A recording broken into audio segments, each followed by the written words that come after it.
महिला आरक्षण बिल से जुड़ा 131वां संशोधन बिल सरकार लोकसभा में पास नहीं करा पाई।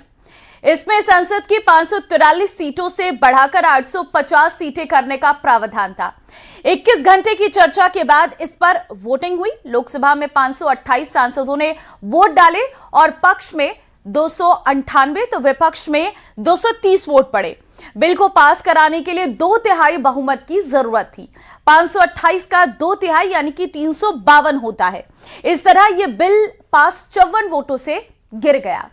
परिसीमन संशोधन संविधान बिल 2026 और केंद्र शासित प्रदेश कानून संशोधन बिल 2026 पर सरकार ने वोटिंग कराने से इनकार कर दिया।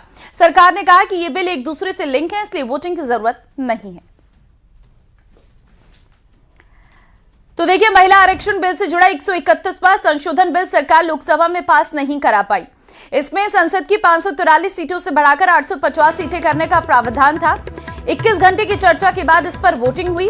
लोकसभा में 528 सांसदों ने वोट डाले, पक्ष में 298 और विपक्ष में 230 वोट पड़े। बिल को पास कराने के लिए 2/3 बहुमत की जरूरत थी। 528 का 2/3 यानी कि 352 होता है। इस तरह यह बिल पास सिर्फ 54 वोटों से नहीं हो पाया और यह बिल गिर गया। परिसीमन संशोधन संविधान बिल 2026 और केंद्र शासित प्रदेश कानून संशोधन बिल 2026 पर सरकार ने वोटिंग कराने से इनकार कर दिया। सरकार ने कहा कि ये बिल एक दूसरे से लिंक है, इसलिए वोटिंग की जरूरत नहीं है। और देखिए, बिल के पास नहीं होने के बाद नेताओं की अलग अलग प्रतिक्रियाएं आई हैं सामने। आपको सुनवाते हैं आखिर किस नेता ने क्या बयान दिया। देश की अखंडता की बात की, हम कभी इससे सहमत नहीं हो सकते कि आप इस महिला आरक्षण को इस तरह से परिसीमन से जोड़ें कि वो पुरानी जनगणना पर चले जिसमें ओबीसी शामिल भी नहीं है। तो ये मुमकिन ही नहीं था कि ये बिल पारित हो। और मेरे ख्याल से हमारे देश की लोकतंत्र के लिए, हमारे देश की अखंडता के लिए ये एक बहुत बड़ी जीत है। विरोधी माइंडसेट की वो कह रहे हैं जिन्होंने हाथरस में कुछ नहीं किया, जिन्होंने उन्नाव में कुछ नहीं किया, जिन्होंने मणिपुर की महिलाओं के लिए कुछ नहीं किया, जिन्होंने खिलाड़ियों के लिए कुछ नहीं कहा, ये कह रहे हैं कि हमारा विरोधी माइंडसेट है महिलाओं का। आज देश की जो महिलाएं हैं वो महंगाई से परेशान है और जिस तरह से जो हालात हैं शिक्षा सुरक्षा को लेके उससे परेशान है और सभी वर्ग परेशान है। तो कहीं ना कहीं अपने खिसकते हुए जनाधार को देखते हुए आज जो ये पूरा प्रक्रिया हुई है उसको अंजाम दिया गया है। महिला विरोधी जो है बाकी अरे महिला विरोधी तो भारतीय जनता पार्टी है। और जब ये लोग जाएंगे, अब उत्तर प्रदेश में आएंगे जो इन्होंने ओबीसी की महिलाओं को आरक्षण नहीं दिया है, जो मना कर दिया, तो अब इनको ओबीसी की जो महिलाएं हैं जिनको आरक्षण का अधिकार था उनको इनका आक्रोश देखना पड़ेगा।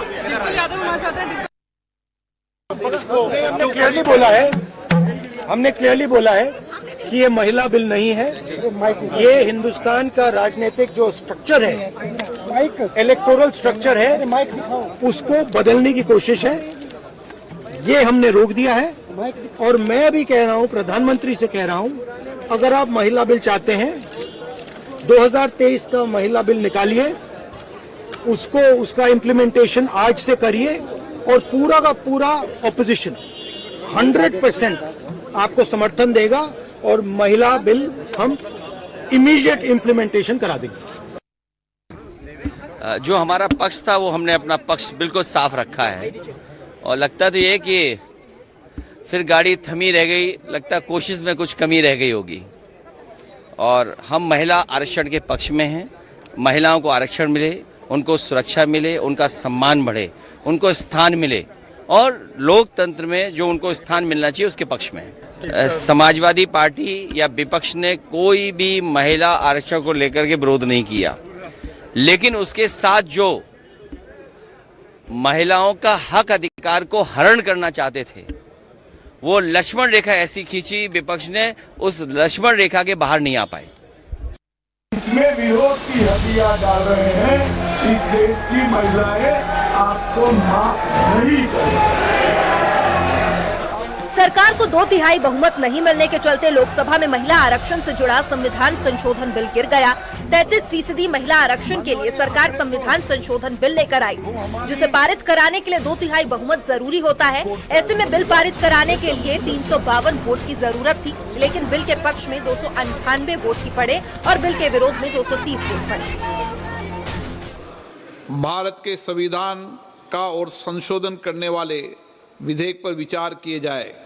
शुद्धि के अद्यतन मत विभाजन इस प्रकार है: हाँ 298 298, ना 230 230।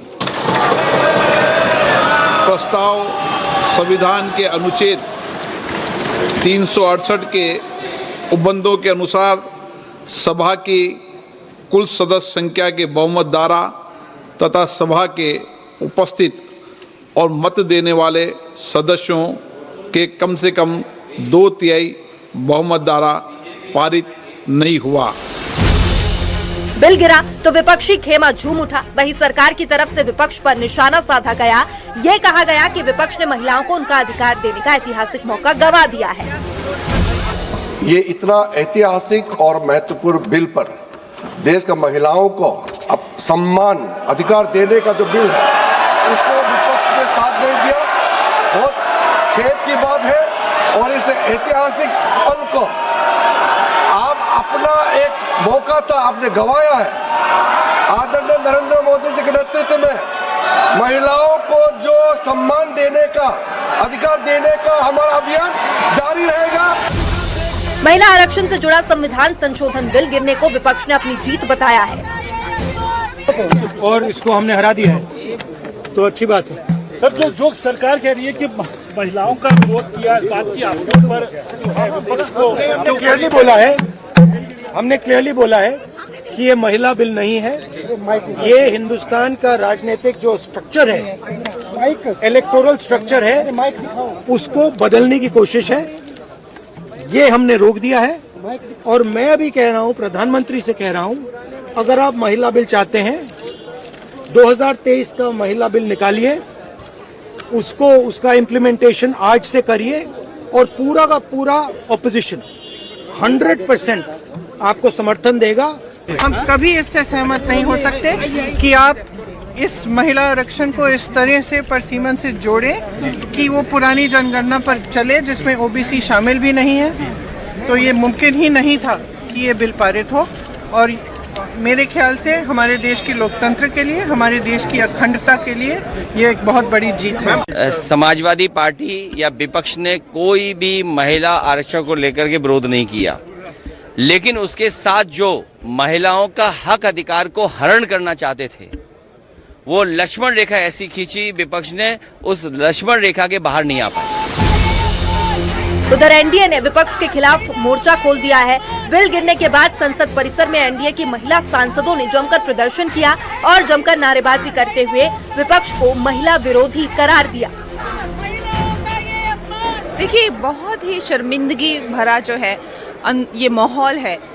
मुझे लगता है इससे ज्यादा दुखद और पीड़ादायक आज तक शायद कभी कुछ नहीं हुआ है।